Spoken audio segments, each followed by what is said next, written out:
आपण अवैध भोंग्यांच्या संदर्भातला अहवाल सभागृहात द्यावा। आता ज्या पोलीस स्टेशनच्या हद्दीत तो भोंगा लागेल त्या पोलीस स्टेशनचा जो त्या भागाचा इन्चार्ज असेल त्याच्यावर याची जबाबदारी असेल। मुख्यमंत्र्यांचं मी अभिनंदन करतो की सगळ्यांशी चर्चा करून भोंगे सगळे काढलेले। मुख्यमंत्री महोदय, तुमच्याकडे इतकं चांगलं काम होतं, पण त्या सकाळच्या 10च्या भोंग्याचीही माझी तक्रार आहे। ध्वनी प्रदूषणाच्या विरुद्ध आपल्याकडे कायदा आहे, पण विचाराच्या प्रदूषणाच्या विरुद्ध अजून कायदा व्हायचा आहे। भजन कीर्तन आपण रात्रभर करत असतो, सप्ते आपण रात्रभर करत असतो, नवरात्र रात्रभर करत असतो। असे काही दिवस आहेत की ज्या दिवशी 12 वाजेपर्यंत भोंगे वापरण्याची परवानगी आहे। तर तो तारीख 25 लिहिलेली आहे आपल्या कायद्याने।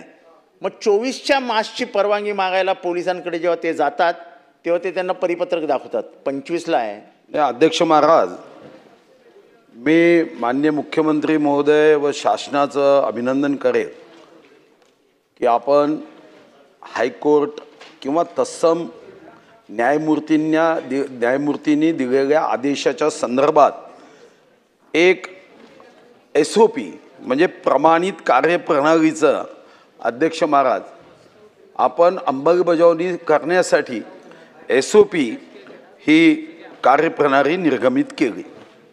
पण अध्यक्ष महाराज, जेव्हा उत्तरामध्ये हे लक्षात आलं की माननीय मुख्यमंत्री महोदय हायकोर्टाने 2940 केसेसच्या संदर्भातल्या माहितीला प्रमाणित केलं आणि आतापर्यंत 71 गुन्ह्यावर एप्रिल व मे या महिन्यामध्ये अध्यक्ष महाराज कारवाई झाली। याचा अर्थ असा आहे की सन्माननीय सदस्य देवयानीताई फरांदे यांनी या अगोदर या लक्षवेधीला सभागृहात मांडत असताना ही भूमिका व्यक्त केली की अनधिकृत अतुल भातखळकर साहेबांनी या संदर्भामध्ये विधानसभेत कायद्याचं उल्लंघन कोणी करता कामा नये, अंमलबजावणी तंतोतंत झाली पाहिजे। शेवटी देशापेक्षा कोणी मोठा नाही, संविधानापेक्षा कोणताही व्यक्ती, कोणताही समूह, कोणताही वर्ग मोठा नाही। तुष्टीकरण अनुनय हे राजकारणातल्या शब्दाला आता तडीपार करण्याची आवश्यकता आहे की आपल्याला सत्यावर आणि संविधानावर आधारितच न्याय व्यवस्था किंवा अंमलबजावणी व्यवस्था ही झाली पाहिजे। आणि म्हणून माननीय मुख्यमंत्री महोदयांना मी काही अंमलबजावणीच्या संदर्भातल्या सूचना लेखी स्वरूपात तर देतोच आहे, पण महेश विजय बेडेकर विरुद्ध स्टेट ऑफ महाराष्ट्र या जनहित याचिकेअंतर्गत महाराष्ट्र सरकारला पॅरेग्राफ नंबर 94 अन्वये आदेश देण्यात आले होते की कोणत्याही धार्मिक स्थळाला, ते कोणत्याही धर्माचं असू द्या, तिथं असणाऱ्या आसपासचे शेजारी, वयस्कर, आजारी, विद्यार्थी यांना त्रास होऊ नये म्हणून हायकोर्टाने स्पष्ट शब्दात सांगितलं की 365 दिवस कोणालाही विना अनुमतीने व जिथं अतिक्रमण आहे त्या ठिकाणी तर मुळीच नाही अशी परवानगी देता येणार नाही। मुंबई पोलिसांच्या वेबसाईटवर सुद्धा लाऊडस्पीकर परमिशन फॉर्म अपलोड आहे। या परमिशन फॉर्ममध्ये सुद्धा तुम्ही काय म्हणाला आहात की 7 दिवसाची फक्त परवानगी दिली जाते आणि ही परवानगी देताना अट टाकतो आपण की सकाळी 10 ते रात्री 10 ते 6 काय नॉईज म्हणजे ध्वनी प्रदूषण असावं, तर तुम्ही लिहिता इंडस्ट्रियल एरियामध्ये डे टाईममध्ये 75 डेसिबल, नाईट टाईममध्ये 70, कमर्शियल एरियामध्ये 65 आणि 55, रेसिडेन्शियल एरियामध्ये 55 आणि 45 आणि सायलेन्स झोनमध्ये 50 ते 40 म्हणजे जिथं हॉस्पिटल्स आहे, दवाखाने आहे। अतिशय स्पष्टपणे या संदर्भात हायकोर्टाने आणि देशातल्या इतर कोर्टाने म्हणजे एक तर अध्यक्ष महाराज उत्तर प्रदेशचं सुद्धा अलाहाबाद खंडपीठाने 15 मे 2020 अफजल अन्सारी विरुद्ध स्टेट ऑफ UP या जजमेंटमध्ये अतिशय स्पष्टपणे उल्लेख केला आहे की आपल्याला समाजाला असं धर्माधर्मामध्ये जातीजातीमध्ये विभाजन करता येत नाही।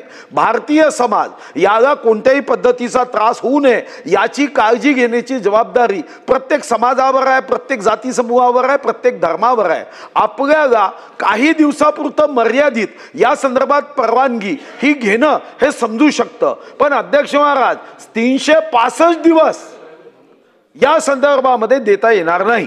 आणि म्हणून माझी स्पेसिफिक जे माझे प्रश्न आहे, पहिला प्रश्न की या देशात संविधानाचे अमृत महोत्सवी वर्ष साजरे केलं, सरन्यायाधीशांचा अतिशय जानदार शानदार गौरवशाली सत्कार महाराष्ट्राच्या या विधिमंडळात केला, तर कमीत कमी त्या केलेल्या सत्काराला साजेशी अंमलबजावणी या SOPची आपण करणार आहोत का?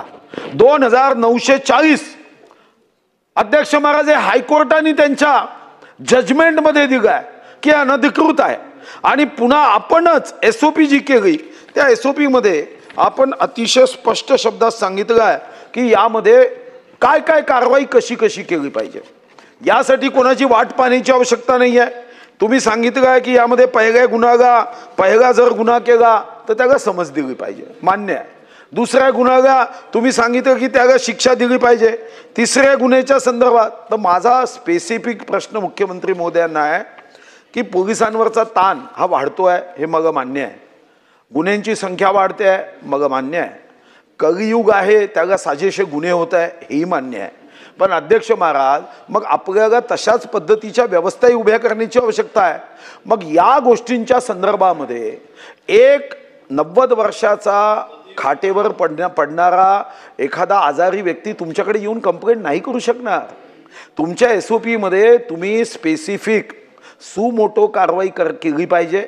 आणि माझी दुसरी मागणी आहे की दर अधिवेशनात याचा अहवाल सभागृहाला दिला पाहिजे की किती कारवाई झाली. अन्यथा एक लक्षवेधी देवयानीताईंनी विचारली, दुसरी अतुल भातखळकर साहेबांनी विचारली, तिसरी मी विचारेल, चौथी अजून कोणी विचारेल. लक्षवेधी विचारता विचारता मात्र लक्षच त्याच्यावर वेधलं जाणार नाही असं होता कामा नये. आणि म्हणून दर अधिवेशनात आपण अवैध भोंग्यांच्या संदर्भातला अहवाल सभागृहात द्यावा. आणि शेवटचा जो अवैध भोंगे याची तक्रार करेल याच्या दंडाची जी रक्कम आहे त्याच्यातली 50% रक्कम त्या सन्माननीय देशभक्त व्यक्तीला द्यावी एवढं उत्तरात यावं. धन्यवाद.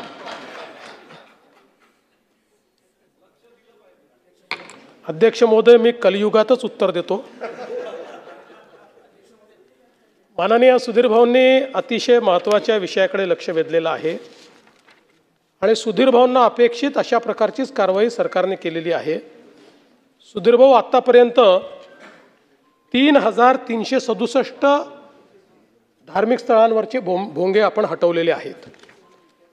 आणि याच्यामध्ये मुंबईचा विचार केला तर मुंबईमध्ये 1608 धार्मिक स्थळांवरचे भोंगे आपण हटवले आहेत, ज्यामध्ये 1149 मशिदी आहेत, 48 मंदिरं आहेत, 10 चर्च आहेत, 4 गुरुद्वारा आहेत आणि 147 इतर अशा प्रकारच्या एस्टॅब्लिशमेंट आहेत. आता या क्षणी मुंबईतल्या एकाही धार्मिक स्थळावर भोंगा नाही, एकाही नाही. त्याचप्रमाणे राज्यामध्ये 1759 धार्मिक स्थळांवरचे भोंगे हे आपण हटवलेले आहेत. या संदर्भातचा कंप्लायन्सचा अहवाल माननीय उच्च न्यायालयाला आपण दाखल केलेला आहे. त्याच्यावर उच्च न्यायालयाने सॅटिस्फॅक्शन दाखवलेलं आहे. महाराष्ट्राने SOP तयार केली आणि या SOP अनुसार मला हे सांगितलं पाहिजे की मी मुंबई पोलिसांचं विशेष कौतुक करेन की मुंबई पोलिसांनी 1608 भोंगे हे हटवत असताना चर्चा करून, सर्वोच्च न्यायालयाचा आदेश दाखवून आणि त्या ठिकाणी समंजसपणे हे सगळे भोंगे हटवलेले आहेत. कुठेही धार्मिक तणाव नाही, कुठेही FIR करायची आवश्यकता पडलेली नाही. आणि आज मुंबईला भोंगेमुक्त करण्याचं काम हे आपल्या मुंबई पोलिसांनी केलेलं आहे. आपण जो दुसरा मुद्दा या ठिकाणी सांगितला की SOPची अंमलबजावणी करण्याच्या संदर्भात, तर निश्चितपणे ती अंमलबजावणी तर चाललेलीच आहे. तर दर अधिवेशनात अहवाल द्यायची आवश्यकताच पडणार नाही, कारण आता भोंगेच काढले आहेत. आणि पुन्हा लावायचा प्रयत्न केला तर आता SOP मध्ये एक बदल निश्चितपणे करायचं माझ्या विचारात आहे की आता ज्या पोलीस स्टेशनच्या हद्दीत तो भोंगा लागेल त्या पोलीस स्टेशनचा जो त्या भागाचा इन्चार्ज असेल त्याच्यावर याची जबाबदारी असेल. त्याला जबाबदार धरलं जाईल. विना परवानगी भोंग्या करतात त्याला जबाबदार धरलं जाईल. त्यामुळे अहवालाची आवश्यकता पडणार नाही. आणि आपण जे सांगितलं की तक्रार करता समजा जर त्या ठिकाणी काय दंड आला, जर काही दंड आला तर त्यातला 50% दंड हा तक्रारकर्त्याला द्यायचा. Suggestion for action. अध्यक्ष महाराज, फक्त माननीय मुख्यमंत्री महोदयांना एक फक्त माहिती देतो आणि ती जर केलं तर अजून उत्तम होईल की उत्तर प्रदेशमध्ये ध्वनी प्रदूषण नियमांची अंमलबजावणी करण्यासाठी एक भरारी पथक केलं आहे. 1 किंवा 2 असे भरारी पथक काही क्षेत्रामध्ये काही करता येईल का हेही तपासावं आणि हेही सजेशन फॉर ॲक्शन नाही, ॲक्शन ओनली ॲक्शनसाठी करता येईल का? अध्यक्ष महोदय, ॲक्शन ओनली ॲक्शन हे केलं जाईल. अध्यक्ष महोदय, काल चर्चेत मी ऐकलं मुख्यमंत्री महोदय बोललेत की मुनगंटीवार साहेबांना काहीतरी मोठं पद मिळणार, तर कोणाशी नक्की सहमत व्हायचं आज हे कळत नाही, थोडी गडबड झालेली आहे.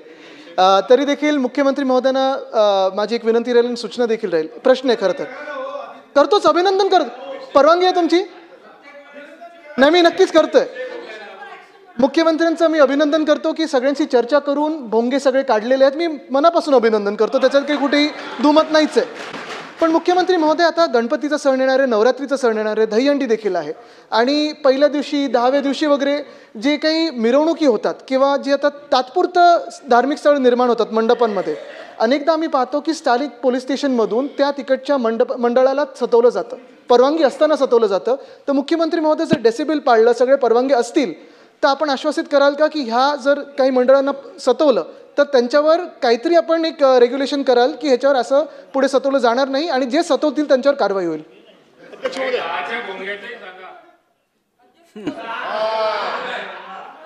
काय काम मुख्यमंत्री महोदय, तुमच्याकडनं इतकं चांगलं काम होतं, पण त्या सकाळच्या 10च्या भोंग्याचीही माझी तक्रार आहे, त्याचाही विचार करा. नाही, त्याच्याकरता त्यातला एकच प्रॉब्लेम आहे की आता ध्वनी प्रदूषणाच्या विरुद्ध आपल्याकडे कायदा आहे, पण विचाराच्या प्रदूषणाच्या विरुद्ध अजून कायदा व्हायचा आहे. तो कायदा झाला की त्याचा आपण विचार करू. पण सन्माननीय आदित्यजींनी जो या ठिकाणी विषय मांडलेला आहे, निश्चितपणे आपल्याला कायद्यानेही जेव्हा सण असतात त्यावेळेस टेम्पररी परमिशन्स देऊन अशा प्रकारच्या सणांमध्ये भोंगे लावण्याची परवानगी देता येते. ती स्पेसिफिक डेसिबलमध्ये असावी अशा प्रकारचा आपला प्रयत्न असतो. निश्चितपणे त्या संदर्भात कोणालाही त्रास होणार नाही, पोलीस विनाकारण कोणाला त्रास देणार नाहीत अशा प्रकारच्या सूचना देण्यात येतात. भास्करराव जाधव साहेब बोला.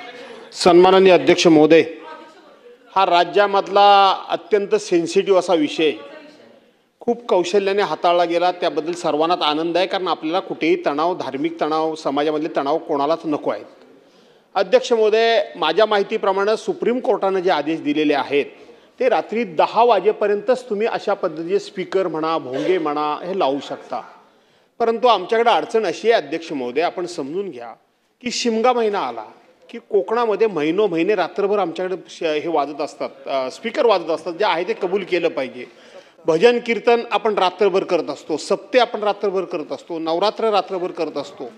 शेवटी याच्यामध्ये म्हटलंय की विविध धर्म म्हणजे सगळ्यांनाच सुप्रीम कोर्टानं समान निर्णय दिलाय आणि म्हणून अशा प्रकारच्या ह्या निर्णयाचा फटका हा कदाचित अशा सणांना सुद्धा बसू शकतो आणि म्हणून त्याबाबत आपण कायद्यामध्ये काही करू शकाल असं मला काही वाटत नाही. परंतु तिथल्या अधिकाऱ्यांच्यावर आपण कारवाई करायचा निर्णय घोषित केला आहे. तिथला अधिकारी सहकार्य करतो म्हणून हे सण पार पाडतात आणि जर त्या अधिकाऱ्यानं कायदाच आम्हाला दाखवला तर आमचे हे सण सगळेच बंद होतील. आणि म्हणून आपण या संदर्भामध्ये सहानुभूतीपूर्वक विचार करणार का की तिथल्या अधिकाऱ्यावर कारवाई करण्यासंदर्भात किंवा भोंगे म्हणजे नक्की काय या संदर्भात आपण तशा पद्धतीचे मार्गदर्शन करा. नाही, माननीय अध्यक्ष महोदय, मुळामध्ये हा आज आलेला नाही आहे. गेले 15-20 वर्ष हा कायदा आपल्याकडे आहे की 10 वाजेच्या नंतर आपण भोंगे लावू देत नाही. पारंपरिक वाद्य करता येतात, भजन कीर्तन करता येतं, ढोलक वाजवता येते, टाळ मृदंग वाजवता येतो, पण भोंगा लावून नाही वाजवता येत, माईक लावून नाही वाजवता येत. हा त्याच्यातला नियम आहे. आणि आपण आपल्याला आपल्या नियमांमध्ये कोर्टाने काही विविक्षित दिवस दिलेले आहेत. जसं आपल्याला माहिती आहे की आपण गणपतीत 4 दिवस अलाव करतो, नवरात्रीत काही दिवस अलाव करतो, डॉक्टर बाबासाहेब आंबेडकरांच्या जयंतीला अलाव करतो, 25 डिसेंबरला क्रिसमसला अलाव करतो. असे काही दिवस आहेत की ज्या दिवशी 12 वाजेपर्यंत भोंगे वापरण्याची परवानगी आहे. 12 नंतर ही परवानगी नाही. पण जर हे बंदिस्त अशा ठिकाणी जर होत असेल तर त्या ठिकाणी अधिकची परवानगी देता येते. ती परवानगी आपण देतो. ओपनमध्ये याच्या पाठीमागचा हेतू एवढाच आहे की आजूबाजूच्या लोकांना त्रास होऊ नये. जर बंदिस्त, जसा हा कायदा आल्यानंतर आपण बघितलं असेल की गुजरातमध्ये नवरात्री उत्सव करण्याकरता त्यांनी आता साऊंडप्रूफ पेंडॉल तयार केले. साऊंडप्रूफ पेंडॉल, हां, आणि साऊंडप्रूफ पेंडॉलमध्ये ते करतात. त्याच्यामुळे या कायद्यातनं त्यांना सूट मिळते. आपल्या इकडे आता हळूहळू लोकांनी, आपल्याला माहिती आहे की आता मोठ्या मोठ्या हॉल्समध्ये नवरात्री उत्सव सुरू झाले आहेत किंवा काही उत्सव चालू झालेले आहेत. पण शेवटी देशाकरता कायदा झालेला आहे. त्याच्यामुळे मला कितीही त्या संदर्भात सिंपती असली तरी देखील मी गृहमंत्री म्हणून कायद्याचंच पालन करू शकतो. कायद्याच्या पलीकडे तर जाऊ शकत नाही. आणि म्हणून आपण जी भावना व्यक्त केली आहे त्या भावनेशी मी समरस आहे. पण कायद्याने मला तसं वागता येत नाही, हा माझा प्रॉब्लेम आहे.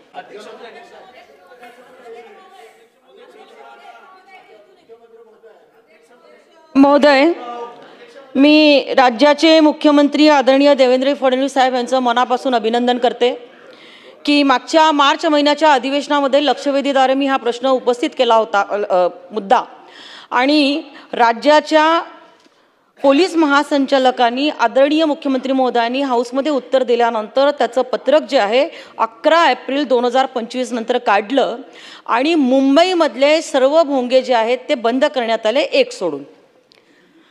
म्हणजे 9 वाजेचा भोंगा सोडून. सन्माननीय अध्यक्ष महोदय, माझी राज्याच्या गृहमंत्री महोदय आणि मुख्यमंत्री महोदयांना विनंती आहे की मुंबईमध्ये आपण ज्या पद्धतीने कारवाई केली तशी उर्वरित महाराष्ट्रामध्ये सर्व पोलीस आयुक्त आणि SP सांगून अजून देखील काही ठिकाणी हे भोंगे 365 दिवस चालू असतात, दिवसभरातून 6 वेळा चालू असतात. तर सन्माननीय अध्यक्ष महोदय, मुंबईप्रमाणे ह्याची कारवाई उर्वरित महाराष्ट्रामध्ये सर्व CP आणि SP सांगून सर्व जिल्ह्यांमधले हे भोंगे जे 365 दिवस रोज चालू आहेत ते बंद करण्यात येतील का? होय अध्यक्ष महोदय, उर्वरित महाराष्ट्रातही 1759 भोंगे बंद करण्यात आले आहेत. अजून कुठले भोंगे बाकी असतील तेही भोंगे बंद करण्यात येतील. आपण आत्ता प्रयत्न हा करतोय की सामंजस्याने लोकांशी चर्चा करून त्यांना समजवून त्यांच्याकडनं कायद्याचं पालन करून घ्यायचं. त्यात चांगलं सहकार्य मिळत आहे. पण जर कोणी सहकार्य देणार नाही तर मग कायद्याचा बळगा देखील दाखवण्यात येईल. अध्यक्ष महोदय, आपल्याही मतदारसंघामध्ये हा प्रॉब्लेम असेल तो तुम्ही बंद करू शकता. माननीय मुख्यमंत्री महोदय, आपण काही विविध म्हणजे काही दिवस आपण दिलेले असं म्हणालात. मी एक स्पेसिफिक पॉईंट आऊट करतोय आणि अध्यक्ष महोदय आपणही लक्षात घ्या की आपण जो ख्रिश्चन समाजाला 12 वाजेस्तोवर त्यांचा क्रिसमसचा जो मास असतो तो 24 तारखेला 12 वाजता असतो. पण आपल्या जो GR जो काय आहे त्याच्यामध्ये तारीख आहे 25. त्या नाही सर मी करतो दरवर्षी, मला प्रॉब्लेम येतो हा. जर तो तारीख 25 लिहिलेली आहे आपल्या कायद्याने, मग 24च्या मासची परवानगी मागायला पोलिसांकडे जेव्हा ते जातात तेव्हा ते त्यांना परिपत्रक दाखवतात 25ला आहे, करता येणार नाही. तेव्हा तो पण GR रिपेअर करून तो 24 करा. 24 त्यांच्या दृष्टीने अतिशय महत्त्वाचा तारीख आहे, 25 त्यांच्या दृष्टीने महत्त्वाची तारीख नाही. कारण का 24ला मिडनाईट मास असतो, 25ला नसते, 24ची रात्र. तेव्हा त्याच्यात रिपेअर करा, तेवढा एक आपण जाहीर करावं. एक मिनटं एवढ्या ध्वनी प्रदूषणाबद्दल आपण बोलत असताना मी स्पेसिफिक प्रश्न विचारतोय. अध्यक्ष महोदय, मी स्पेसिफिक प्रश्न विचारतोय. आमच्या इथे येऊरचं जंगल आहे, राष्ट्रीय उद्यानात आहे. ठाणे शहरातल्या सगळ्या पार्ट्या येऊरला होतात. राष्ट्रीय उद्यानातला भाग आहे, म्हणजे 24 तास तिथे ध्वनी म्हणजे एकही वाद्य वाजता कामा नाही. सगळे नियम कायदे धाब्यावर बसवले जातात, सगळीकडे लाऊडस्पीकर्स चालू असतात. एकेकाळी साहेब 5-5 बिबटे रस्त्यावर दिसायचे, आता मांजरही दिसत नाही. तेव्हा अध्यक्ष महोदय, मुख्यमंत्री एवढे सिरियसली उत्तर दिलं त्यांनी, किती छान. कलियुगातले सगळे प्रश्न त्यांनी सोडून टाकले. आता हा कलियुगातलाच प्रश्न आहे साहेब. तेव्हा आपण ह्या येऊरच्या बाबतीत काहीतरी आदेश द्या. पोलीस स्टेशनाला आम्ही रेग्युलर तक्रारी करतो, काहीही कारवाई होत नाही. ह्याच्यावरती काहीतरी उपाययोजना करा. आणि जसं आपण सांगितलं, प्रत्येक CP एरियामध्ये एक भरारी पथक करा. का उत्तर काय येतं, आमच्याकडे स्टाफ नाही आहे, काय करू. अहो तुम्हाला दिसतंय तिथे लाऊडस्पीकर DJ लावून नाचतायत, 10 वाजून गेलेले आहेत आणि नॅशनल पार्कचा हिस्सा आहे. आपण हे गांभीर्याने दाखवून येऊन काहीतरी उपाययोजना करावी. आणि ख्रिश्चन धर्माविषयी आजचा आदेश आपण देणार का. ठीक. माननीय अध्यक्ष महोदय, ख्रिश्चन धर्मियांच्या सणाच्या संदर्भात जो मुद्दा जितेंद्र आव्हाड साहेबांनी मांडलेला आहे, त्या संदर्भात आत्ता या क्षणी मला निर्णय घेणं शक्य नाही, कारण त्याची वस्तुस्थिती माझ्याकडे नाही. पण जर ख्रिश्चन समाजाचे सगळे धर्मगुरू मिळून या संदर्भात ही मागणी करतील की आम्हाला या दिवशी नाही या दिवशी करायचं आहे, तर ती मागणी आपण मान्य करू. कारण आपल्याला इथे आम्ही घोषणा वेगळी करायची आणि त्यांनी म्हणायचं आमचं नेहमीचं चाललं आणि तुम्ही का बदलता. त्यामुळे त्यांच्याशी चर्चा करूनच, बदलायची आवश्यकता असेल तर त्यांच्याशी चर्चा करूनच हा निर्णय त्या ठिकाणी घेण्यात येईल. येऊरच्या जंगलाचा जो विषय मांडलेला, कुठल्याही नॅशनल पार्कमध्ये त्या ठिकाणी साऊंड पोल्युशन करता येत नाही, वाद्य वाजवता येत नाहीत. त्यामुळे अशा प्रकारची कारवाई होत असेल तर पोलिसांना सक्त निर्देश दिले जातील आणि वनविभागालाही दिले जातील. कारण त्या ठिकाणी वनविभागही असतो, त्यामुळे वनमंत्री देखील या ठिकाणी आहेत. वनमंत्री देखील वनविभागाला सक्त आदेश देतील आणि त्याच्यावर आपण कारवाई करू. आणि मी जे फिरतं पथक म्हटलं आहे किंवा भरारी पथक मगाशी सुधीर भाऊंच्या याच्यावर म्हटलेलं आहे, ते सगळ्या आयुक्तालयांमध्ये आम्ही तयार करू.